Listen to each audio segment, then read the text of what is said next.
Good morning dear student, welcome to ABM e-online classes. Our school to start the online classes, so you should follow the onto the your WhatsApp or download your videos and note down in your notebook. Okay. Today we have discussed about to the class 7th chapter number 2nd of the science subject. Chapter number 1st we have already completed, finished in your syllabus. We have the doing the next chapter, nutrition in animals. Okay, nutrition in animals I explained about to very well. What is the means of nutrition? सबसे पहले देखो हम लोगों ने nutrition किया था बच्चों. Nutrition का मतलब क्या होता था, मैंने आप लोगों को बताया था. न्यूट्रिशन का मतलब होता है, nutrition means it is a life process. एक प्रकार का लाइफ प्रोसेस है, ठीक है ना, जो हमारी जिंदगी को चलाता है. Which utilize of the nutrient, ये न्यूट्रिएंट को यूटिलाइज कर देगा. It absorb the various nutrient which are present in our food. जो भी हम लोग फूड खाते हैं, चाहे बैलेंस फूड हो चाहे अनबैलेंस फूड हो, कैसा भी फूड हो, जो भी न्यूट्रिएंट आपकी बॉडी में गए वो एब्जॉर्ब हो जाएंगे, उसको सोख लेगा. इसी प्रोसेस को क्या बोला जाता था, न्यूट्रिशन. अब न्यूट्रिशन हम लोगों को पढ़ना किस में, एनिमल्स में. We are also category of the animals. Human beings is also category of animals. हम लोग भी एनिमल्स में आते हैं. तो न्यूट्रिशन में मैंने आप लोगों को बताया था, न्यूट्रिशन में एक्चुअली अपन लोग इनहेल करते हैं, इनहेल या इनटेक ऑफ न्यूट्रिएंट. ये न्यूट्रिएंट दो तरह के होते हैं बच्चों. एक होता है मेजर और एक होता है माइनर. मैंने आप लोगों को बता दिया था. मेजर वो हो गए जो हम लोग ज़्यादा यूज में लेते हैं. माइनर वो हो गए जिसका रिक्वायरमेंट इतना नहीं है बॉडी में. जस्ट लाइक विटामिन, मिनरल्स, ये इतने रिक्वायरमेंट नहीं है. ये अपना काम कम अमाउंट में भी बहुत ज़्यादा एफिशिएंटली कर देते हैं, तो इनकी ज़्यादा जरूरत नहीं आती है. लेकिन कार्बोहाइड्रेट, फैट, प्रोटीन, ये डेली लाइफ में ज़्यादा जरूरी, क्यों, हम लोगों को एनर्जी से काम करना है ना. ये फूड हमें क्या प्रोवाइड करता है, एनर्जी प्रोवाइड करता है. तो ये सारे न्यूट्रिएंट जो हमारे फूड में अवेलेबल थे, जो हमारी डाइट में अवेलेबल थे, हम लोगों ने इनटेक किए, उनका एब्जॉर्प्शन हुआ. इसी प्रोसेस को बोल दिया गया न्यूट्रिशन. क्लियर? ओके. तो ये भी एक लाइफ प्रोसेस है, इसके बिना हम लोग अपनी ज़िंदगी नहीं चला सकते. ओके. अब हम लोगों को पढ़ना क्या है बच्चों, न्यूट्रिशन इन एनिमल. सबसे पहले हम लोगों ने ह्यूमन में पढ़ा. Human is a category of the animal. Human में डाइजेस्टिव सिस्टम को पढ़ना है, तो ध्यान रखना, किसी भी एनिमल्स में अगर अपन लोग न्यूट्रिशन पढ़ रहे हैं तो उसके कुछ एक पर्टिकुलर रिदम होता है. 5 स्टेप्स होते हैं. वो मैं स्टेप्स बता देता हूँ सबसे पहले आप लोगों को, जो हर किसी ऑर्गेनिज्म में काम आएगा, हर किसी एनिमल के लिए काम आएगा, है ना. तो देखो, एनिमल बॉडी के लिए न्यूट्रिशन के कौन कौन से स्टेप्स हो गए. सबसे पहला स्टेप्स हो गया ingestion. First step is ingestion. अब नाम से पता चल रहा है, इंजेशन का मतलब क्या हो गया, इनटेक ऑफ फूड. देखो, हम लोग फूड लेते हैं, फूड इनटेक करते हैं. इनटेक कहाँ से करते हैं, मालूम होना चाहिए. इनटेक कहाँ से करते हैं, बाय माउथ. हम लोग माउथ से लेते हैं और टीथ से क्या करते हैं, च्यूइंग करते हैं. माउथ से तो लेते हैं, यहाँ से लेते हैं, और टीथ से क्या करते हैं, च्यूइंग करते हैं. बस, दैट्स इनफ. इसका process complete. Ingestion means taking of food. कहाँ से डालोगे, यहाँ से डालोगे, यहाँ से डालोगे, कहाँ से डालोगे, माउथ से डालोगे. तो फूड इनटेक कौन सा ऑर्गन से किया, माउथ से किया. टीथ ने क्या किया, च्यूइंग किया. करेक्ट? ओके. नेक्स्ट क्या चलना था अपना, वीडियो को पॉज करते नोट्स बनाते रहना, है ना. सेकंड, अब जैसे फूड आप लोगों का इनटेक हो गया, आप लोगों के न्यूट्रिएंट गए, अब वो सारे कॉम्प्लेक्स थे. कॉम्प्लेक्स बोले तो इस तरह से, इस तरह से ये कॉम्प्लेक्स है. ये सारी ऐसा लग रहा है कि सारी रस्सियाँ उलझी हुई है. अब इसको सुलझाओ. ये कॉम्प्लेक्स फूड को, इस कॉम्प्लेक्स फूड को किस में लाना है, सिंपल में लाना है. सिंपल सब्सटेंस में बदलना है. कॉम्प्लेक्स फूड को या कॉम्प्लेक्स न्यूट्रिएंट को, कॉम्प्लेक्स न्यूट्रिएंट कौन कौन से हो गए देखो बच्चों, कार्बोहाइड्रेट हो गया, कार्बोहाइड्रेट, फैट, ये सब कॉम्प्लेक्स थे. ये सारे न्यूट्रिएंट कॉम्प्लेक्स है. इन कॉम्प्लेक्स को सिंपल में बदलना है. देखो ऐसे सिंपल फॉर्म में लाना है. कितने उलझे हुए हैं, इसको सिंपल में बदल दिया. तो ये काम कौन करता है, सेकेंड स्टेप, डाइजेशन. कौन करेगा, डाइजेशन. ये डाइजेशन करता है. और डाइजेशन होता कहाँ है बच्चों, ये भी मालूम होना चाहिए आप लोगों को. Digestion is done by over stomach. कौन करता है, स्टोमक. ये पॉट लाइक स्ट्रक्चर है ना, पेट आप लोगों का, स्टोमक. ये स्टोमक डाइजेशन का काम करता है. इस स्टेप को ये होल्ड करता है. इंजेशन का काम कौन होल्ड करता है, माउथ. डाइजेशन का काम कौन होल्ड करता है, स्टोमक. डाइजेशन का मतलब क्या हो गया, कॉम्प्लेक्स फूड को सिंपल सब्सटेंस में कन्वर्ट कर देना है वाया थ्रू ऑफ एंजाइम्स। कुछ एंजाइम्स इसमें हेल्प करते हैं, अकेला तो ये कर नहीं सकता, कुछ ना कुछ आप लोगों को पढ़ना है, लिखना है, तो लिखने के लिए पेन तो चाहिए ना, लिखने के लिए कॉपी तो चाहिए ना, तो वो हेल्प करते हैं। तो स्टोमक को हेल्प करने के लिए कौन हो गए, कुछ ग्लैंड्स आ जाती है या कुछ हार्मोन्स हो जाते हैं, वो आकर इसको सिंपल बनाने की कोशिश करते हैं। ये आई थिंक ये भी समझ में आ गया होगा। वीडियो पॉज करते रहना बच्चों, नोट आउट करते रहना। ओके, नेक्स्ट, अब जैसे ही एब्जॉर्ब हो, डाइजेस्ट हो गया, डाइजेस्ट होने के बाद में अब क्या हुआ, एब्जॉर्प्शन होगा, यानी ये कॉम्प्लेक्स से सिंपल में आ गए। अब सिंपल से ये क्या होंगे, ये सिंपल अब एब्जॉर्ब होंगे। देखो सिंपल सब्सटेंसेस एब्जॉर्ब होगा। अब एब्जॉर्ब करता कौन है, एब्जॉर्प्शन करता कौन है, एब्जॉर्प्शन करती है अपनी स्मॉल इंटेस्टाइन, जिसको आप लोग बोल सकते हो छोटी आंत। ये स्मॉल इंटेस्टाइन जिसको छोटी आंत बोलते हैं, छोटी आंत, ये छोटी आंत इसको क्या करती है, एब्जॉर्ब करती है। एब्जॉर्ब का मतलब क्या होता है बेटा, सोखना। आप लोग इसको सोखते हो, है ना, पानी को मिट्टी में डाल दो या आप लोग गमले में पौधों को पानी पिलाते हो, तो मिट्टी क्या करती है, पानी को खींच लेती है ना, सोख लेती है। तो वैसे ही ये स्मॉल इंटेस्टाइन जो होती है वो गट होता है, एक तरह से ट्यूब लाइक स्ट्रक्चर में होता है और ट्यूब आपस में उलझी हुई है। तो वो क्या करेगी, जितने भी न्यूट्रिएंट्स होंगे उसको एब्जॉर्ब कर लेगी, डीकम्पोज कर देगी। उनसे मेन चीज़ें निकाली, वेस्ट सारी चीज़ें आगे फेंक देगा। मेन चीज़ें निकाली, वेस्ट सारी चीज़ें आगे फेंक देगा। तो ये रिमूव करने का काम करता है, फिल्टर करने का काम करता है। एटलीस्ट आप लोगों को ये चीज़ से समझ में आ जाना चाहिए। तो एब्जॉर्प्शन का काम कौन करेगा, स्मॉल इंटेस्टाइन्स। एब्जॉर्प्शन होगा किसका, वही अगेन वापस वही किसका होगा, फूड के अंदर प्रेजेंट होने वाले न्यूट्रिएंट्स का। किसका होगा, न्यूट्रिएंट्स का। क्लियर, चलो अब एब्जॉर्प्शन हो गया यानी यूटिलाइजेशन हो गया। अब क्या होगा, मैंने आप लोगों को क्या बताया, एब्जॉर्प्शन से क्या करेगा, फिल्टर का काम कर देगा, है ना। तो फिल्टर हो गया। अब वो फिल्टर हुआ फूड जाएगा कहाँ, काम वाला तो चीज यूटिलाइज हो गया, अनयूटिलाइज जो वेस्ट था वो क्या होगा, जो वेस्ट था वो वेस्ट, उस वेस्ट से वाटर को भी क्या कर दिया जाएगा, रिमूव कर दिया जाएगा। वाटर को भी क्या कर दिया जाएगा, रिमूव कर दिया जाएगा। सपोज करो कि कुछ ऐसा वेस्ट था जिसमें पानी पड़ा है, उससे पानी को इन्होंने क्या किया, बाहर निकाले। आप कपड़े धोते हो ना, कपड़ों को धोते हो तो क्या करते हो, कपड़ों को सर्फ में या पानी में डालते हो, फिर उसके बाद में उसको एब्जॉर्ब निचोड़ते हो ना, पानी को रिमूव करते हो। तो सेम वेस्ट से पानी को क्या कर देंगे, रिमूव कर देंगे।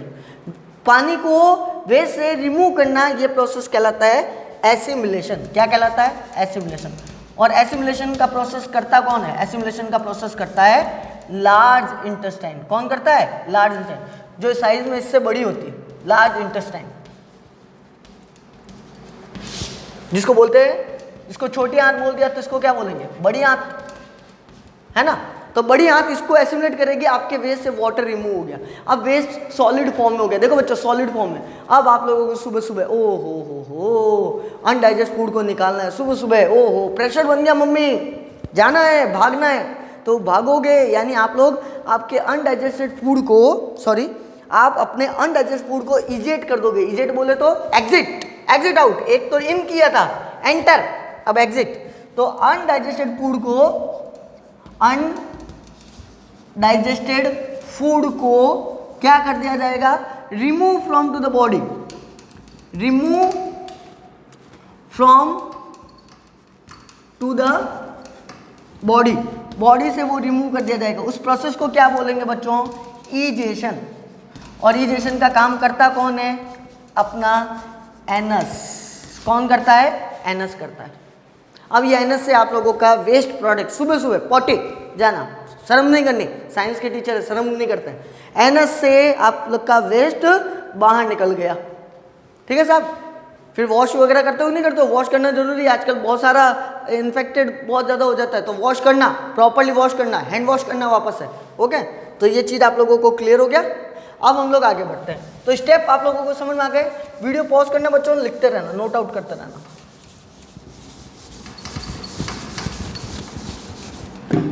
अब आगे क्या होता है वो भी सुनो, चौक ले लो तो एक बार। अब ह्यूमन डाइजेस्टिव पढ़ना है। देखो ह्यूमन की बॉडी बहुत अलग चीज़ है। ये तो मैंने न्यूट्रिशन के स्टेप्स बता दिए। अब ये स्टेप्स जो होंगे वो एक प्रोसेस से कंप्लीट होते हैं। बहुत ही ज़्यादा कॉम्प्लिकेशन है अपनी बॉडी। तो कॉम्प्लिकेशन क्या है, इसमें बहुत सारे ऑर्गन्स हैं। यहाँ हार्ट आ रखा है, यहाँ किडनी आ रखी है, यहाँ स्टोमक भी है, यहाँ स्मॉल इंटेस्टाइन भी है, यहाँ लीवर भी है, यहाँ पैंक्रियास, मतलब बोले तो बहुत सारे ऑर्गन्स है, डिफरेंट ऑर्गन्स है, और डिफरेंट ऑर्गन्स अपना अपना फंक्शन करते हैं। और सारे के सारे डिफरेंस ऑर्गन, सारी की सारी मशीन अपनी ह्यूमन बॉडी में। तो डाइजेस्टिव सिस्टम को एक सिस्टमेटिकली पढ़ना पड़ता है। उनमें कौन कौन से ऑर्गन्स हो गए जो काम आएंगे, उस ऑर्गन्स को हेल्प कौन करेगी, ये देखो ये हेल्प कर रही है, ये इसको क्या कर रही है, हेल्प कर रही है। अकेला तो ये भी काम नहीं कर सकता बच्चों, है ना। आप लोग पढ़ते हो तो टीचर क्या करते हैं, आपकी हेल्प करते हैं। आपकी मम्मी आपकी क्या करती है, हेल्प करती है पढ़ाने में, लिखाने में, समझाने में, है ना। पापा क्या करते हैं, हेल्प करते हैं। तो ये हेल्पिंग भी तो चाहिए, तो हेल्प करवाना। तो देखो कौन कौन से ऑर्गन्स हो गए। देखो सबसे पहला आता है बक्कल कैविटी। बक्कल कैविटी जैसे नाम से पता चला, आप लोगों ने स्कूल के बैग के बक्कल देखे होंगे, बक्कल, है ना। बक्कल, बक्कल खोलते ही बैग खुल जाता है ना, फिर आप कॉपी किताबें इंसर्ट करते हो उसको। तो बक्कल का मतलब होता है ओरल कैविटी, ओरल कैविटी। अब ये ओरल कैविटी होती क्या है, वीडियो में मुझे देखते रहना, ये मेरी ओरल कैविटी, ये कैविटी खड्डा, ये ओरल है। अब इसमें प्रेजेंट क्या क्या है, देखो ये जो माउथ होगा वो इसके अंदर टीथ प्रेजेंट है और टंग प्रेजेंट है। तो टीथ और टंग, माउथ के अंदर टीथ और टंग हो गया। अब इंटरेस्टिंग सी चीज बताता हूं आप लोगों को। टीथ जो होते हैं, ध्यान से सुनना बच्चों, टीथ 4 टाइप्स के होते हैं, 4 टाइप्स। मैं थोड़ा इधर लिख देता हूं। ये तो चीज आप लोगों को समझ में आ गई। पहला ऑर्गन समझ में आया, बक्कल कैविटी, जिसको क्या बोलते हैं, ओरल कैविटी। प्रेजेंट कौन सा होता है, माउथ, और माउथ के अंदर चीजें प्रेजेंट होती है, वो होती है टीथ और टंग, ये हेल्प करती है। टीथ तो क्या करेगा, टीथ 4 टाइप्स के हो गए, 4 टाइप्स। कौन कौन से हो गए, इंसीजर, इन सीजर्स, ठीक है ना। फिर हो गए कैनाइन, कैनाइंस। फिर हो गया आप लोगों का मोलार, प्रीमोलार, इन सब का काम अलग अलग है। इंसीजर क्या करेगा, कटिंग करने का काम करता है, कट। आपको कोई भी फूड खाया, ये शार्प होते हैं, कट करते हैं, कटिंग, है ना, कोई बाइट करता है ना, कट। कैनाइन, कैनाइन क्या करता है, इसको ध्यान से सुनना, कैनाइन इसको क्या करेगा, टीयरिंग करने का काम करेगा। आप लोगों ने कोई रेफर होगा, कोई जो पेपर को या किसी को फाड़ा होगा, तो टीयर करने का काम कहाँ से करता हो, टीयरिंग करने का, फाड़ने का काम कहाँ से करे, वो कैनाइन करते हैं। च्युइंगम है ना, च्युइंगम को ऐसे ही टीयर करके, उसके रेफर्स को टीयर करके करते हैं ना, तो वो।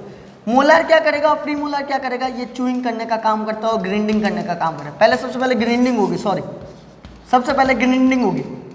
ग्राइंडिंग का मतलब क्या, कि उसको पीस रहे अपन लोग, है ना, फूड को आसानी से आराम से पीसो, फिर उसको क्या कर दो, ग्राइंडिंग करने के बाद में उसको च्युइंग करो, चबाओ। च्युइंगम या सुपारी वगैरह जो खाते होंगे लोग, उनमें देखना पान वगैरह उससे पीछे चला जाता है, ये पीछे की तरफ होते हैं। अब ध्यान से सुनना, मजे की बात सुनो, ये टीथ का जो अरेंजमेंट होता है अपने पूरे लाइफ में 2 टाइम्स होता है, 2 टाइम्स, होल लाइफ सेटअप होता है इसका पूरा, 2 टाइम्स सेट होता है, इसको 2 सेट बोलते हैं, 2 सेट ऑफ टीथ। एक होता है टेम्पररी, और एक होता है परमानेंट। अब ये टेम्पररी और परमानेंट क्या हो गए, देखो टेम्पररी को बोलते हैं मिल्क टीथ। एक छोटा बच्चा होगा, आप लोगों ने देखा, उसके दांत आने शुरू होंगे, और 10 या 12 साल, यानी कि जब वो बॉर्न हुआ, बर्थ हुआ, तब से लगा के 10-12 साल तक उसके वो टीथ चले गए, टूट गए, तो वो उसको मिल्क टीथ बोला है। ये टेम्पररी है, टूट जाएंगे, खत्म हो जाएंगे, मस्ती से उसको चॉकलेट खाने दो, रोको मत उसको, क्योंकि उसके नए दांत आने वाले, इसको दूध के दांत बोलते हैं। परमानेंट टीथ क्या हो गए, what happened about to the permanent teeth, after 12 years, about 12 years, अब 12 या 13 years कुछ भी हो सकता है, वेरिएबल है इसमें और पर्सन से वेरी करता है ये। तो permanently teeth about the 12 years आना शुरू हो जाते हैं, और वो परमानेंटली टीथ लाइफ टाइम तक सेटअप रहते हैं, जब तक वो बूढ़ा नहीं हो जाता, जब तक वो पूरा ओल्ड एज में नहीं आ जाता। ओल्ड एज के आने के बाद में वापस उसका खराब होना शुरू हो जाता है, ठीक है ना। ज़्यादा चॉकलेटी चीज़ें नहीं खानी चाहिए, ध्यान रखना। तो 2 टाइम सेटअप होते हैं, मैंने टाइप्स बता दिए, उसके फंक्शन भी बता दिए मैंने आप लोगों को। अब मेन चीज़ आ गई कि टीथ जो होता है इसका एक अरेंजमेंट होता है। देखो ये टीथ है, ये अपना माउथ है, और माउथ के अंदर ये टीथ जो होते हैं उसका एक अरेंजमेंट होता है, ये नीचे का अरेंजमेंट, ये ऊपर का अरेंजमेंट। तो देखो नीचे और ऊपर के अरेंजमेंट में क्या है, नीचे के अरेंजमेंट को बोलते हैं लोअर जो, जिसको बोलते हैं नीचे का जबड़ा। ये देखो ये नीचे का जबड़ा है, ये ऊपर का जबड़ा है, होता है ना, मुंह खुलता है तो देखो एक ऊपर भी और नीचे भी है ना। तो टीथ, लोअर जो एंड अपर जो, लोअर जो एंड अपर जो। अपर जो में होते हैं 16, लोअर जो में होते हैं 16। टोटल कितने हो गए बच्चों, 32। There are 32 teeths, 32 teeth in the human body, और सब 8 होते हैं, 8 ये 8 ये 8 ये 8 ये, तो कितने हो गए भाई? मेरी मैथ थोड़ी वीक है। 8 ये हो गया, 8 ये हो गया, 8 ये हो गया, 8 ये हो गया, 8 4 जा 32 टीथ। इस तरह से इसका सेटअप होता है लोअर और अपर जो में। अब आप लोगों को समझ में आ गया, ये टीथ का जो अरेंजमेंट होता है उसको डेंटेंट बोलते हैं। क्या बोलते हैं? डेंटेंट। डेंटेंट एक रूट होती है, इस रूट के अंदर वो टीथ जो होगा वो धसा हुआ होता है, उसको डेंटेंट बोलते हैं। अब ये दो तरह से हो सकते हैं, होमोडेंटेंट एंड हेटेरोडेंटेंट। इसको इरेज कर रहा हूं, होमोडेंटेंट एंड हेटेरोडेंटेंट। हेटेरोडेंटेंट, अब ये क्या मजा हो गया भैया? देखो सुनो, होमोडेंटेंट, होमोडेंटेंट का मतलब होता है सिमिलर, जैसे ह्यूमन की बात करें तो सेम काइंड के टीथ अरेंज होते हैं, तो वो होमोडेंटेंट हो गए। हेटेरोडेंटेंट, अगर मैं किसी और एनिमल्स की बात करूँ तो उनके टीथ के अरेंजमेंट अलग अलग होंगे, सबके अलग अलग है, तो वो हेटेरोडेंटेंट हो गए। एक जैसे दिखने वाले सेम, तो वो हो गया होमो। अलग अलग दिखने वाले, डिफरेंट दिखने वाले, तो हो गया हेटेरो। क्लियर? और अरेंजमेंट को ही बोला जाता है, क्या बोला जाता है? डेंटेशन। टीथ का अरेंजमेंट क्या बोला जाता है? डेंटेशन।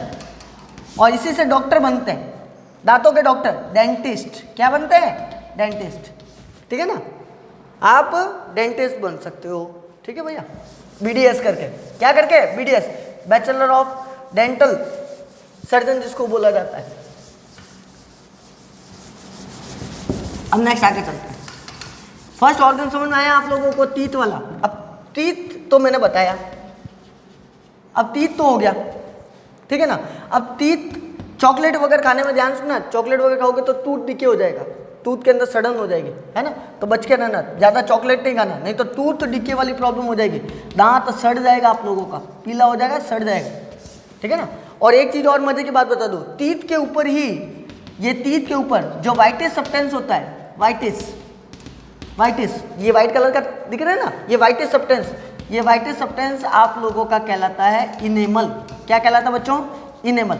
और ध्यान रखना, ह्यूमन बॉडी में सबसे ज़्यादा हार्डेस्ट यही होता है, हार्डेस्ट, क्योंकि ये बहुत सारी लेयर से बना हो, मल्टी लेयर्स। हार्डेस्ट सब्सटेंस है ह्यूमन बॉडी का। कौन सा होता है हार्डेस्ट सब्सटेंस? इनेमल। कौन सा होता है? इनेमल। जो टीथ के ऊपर वाइटिस सब्सटेंस है, that is called enamel and it is the hardest substance into the human body. Okay, clear? चलो, उसके बाद में आगे चलते हैं टंग के बारे में। देखो टंग, टंग क्या काम करती है बच्चों? टंग ये भी इसी में प्रेजेंट है, इसलिए मैंने इसके साथ में रखा। टंग जो है, ध्यान से सुनना, ये स्पीकिंग में मदद करती है, ठीक है ना। स्पीकिंग में मदद करती है। टंग के बिना आप लोग बोल नहीं पाएंगे, कोई उच्चारण करना हो, बोलते ना संस्कृत में भैया जी बोलते होंगे तालुक्य, कंठह्य, तो तालुक्य, ताल, ये जिभ को हिलाना पड़ता है, जिभ के बिना कुछ भी नहीं है। टंग स्पीकिंग में मदद करता है। और किस में काम करता है? ये रोलर में काम करता है, रोलिंग, रोलिंग, रोलिंग बोले तो फूड को अंदर लेने का काम करता है ना, तो रोलिंग का। साथ में ये टेस्ट बर्ड का काम करता है, taste bud, taste buds, taste bud बोले तो 4 होती है। कौन कौन सी? अपन लोग स्वीट को टेस्ट कर सकते हैं, अपन लोग सोर को टेस्ट कर सकते हैं। स्वीट मतलब मीठी चीज़ है, सोर मतलब खट्टी चीज़ है, और बिटर कड़वी चीज़ है, अपन लोग कड़वी चीज़ों को भी टेस्ट कर सकते हैं, कड़वी। और चौथा होता है वो होता है सॉल्टी। तो ये 4 तरह के, यानी नमकीन, ये 4 तरह के टेस्ट बर्ड्स आते हैं जो अपनी माउथ में, अपने टंग पर अरेंजमेंट होता है। तो ये टंग, अच्छा, इस टंग के ऊपर ध्यान से सुनना, यहाँ एक ग्लैंड यहाँ पर बहुत ज़्यादा हेल्प करती है, जिसको बोला जाता है सैलिवेरी ग्लैंड। क्या बोला जाएगा बच्चों? सैलिवेरी ग्लैंड। ये सैलिवेरी ग्लैंड एक्चुअली करती क्या है? ध्यान से सुनना, ये सैलिवेरी ग्लैंड इस टंग के ऊपर, ये देखो, ये जैसे मैं एक टंग बना देता हूँ, है ना, ये एक टंग बना ली मैंने, ठीक है। अब इस टंग के ऊपर ये सैलिवेरी ग्लैंड अपने एक एंजाइम डाल देगी, ये देखो, ये जिसको बोला जाता है सलाइवा। क्या बोलते हैं? सलाइवा। एक्चुअली ये एंजाइम होता है जिसको एमाइलेज बोला जाता है। क्या बोला जाता है? एमाइलेज,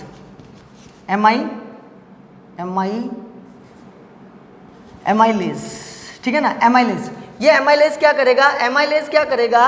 ये सलाइवा के अंदर मिक्स होता है और स्टार्च को, यानी कार्बोहाइड्रेट का जो फॉर्म होता है, उसको शुगर में कन्वर्ट कर देता है। आप लोगों ने देखा होगा, आटा खाते हैं, चावल खाते हैं, कुछ समय बाद में वो मीठा लगने लग जाता है। वो मीठा क्यों लगता है? क्योंकि उसके अंदर, चावल के अंदर स्टार्च था, कार्बोहाइड्रेट था। स्टार्च कार्बोहाइड्रेट का फॉर्म होता है, स्टार्च और शुगर, उसको कन्वर्ट कर देता है किसमें? शुगर में, तो मीठा बदल देता है। वो किसकी वजह से हुआ? सलाइवा। और सलाइवा को क्या बोलते हैं? लार। क्या बोलते हैं? लार, है ना, इस लार की वजह से। चलो इसका भी एक स्पुटम टेस्ट होता है, लार का भी टेस्ट होता है ना, डायग्नोस्टिक टेस्ट होते हैं, जिससे कोई आपको बीमारी हो माउथ से रिलेटेड वो पता चल जाता है। तो ये चीज़ आप लोगों को समझ आ गई? क्लियर हो गया? चलो इसको नोट आउट कर देना। एक ऑर्गन और एक ग्लैंड के बारे में पढ़ लिया अपन लोगों ने, इसको नोट आउट करो फटाफट से। ओके बच्चों, वीडियो बहुत ज़्यादा एक्सीडेंट हो गया। गवर्नमेंट्स के कुछ रूल्स हैं, रेगुलेशंस है, उसको फॉलो करना पड़ेगा, ठीक है ना, क्योंकि हम लोग सारा काम सिस्टमेटिक ढंग से करते हैं विदाउट एनी फॉल्ट। अपन लोग कोई फॉल्ट में नहीं आएंगे। नेक्स्ट वीडियो में हम लोग आगे डिस्कशन करेंगे स्टोमक, और स्टोमक के रिलेटेड कौन से एसोसिएटेड ग्लैंड्स होती है वो हेल्प करती है। नेक्स्ट वीडियो में ऑलमोस्ट मैं पूरा करवाने की कोशिश करूंगा। एक बार इसको वीडियो को डाउनलोड कर देना बच्चों, और डाउनलोड करने के बाद में आफ्टर रेस्ट में आप लोग ऑफलाइन जाना और इसको पूरा एक बार से वापस से एनालिसिस करना, ऑब्जर्व करना। ओके, थैंक यू बच्चों।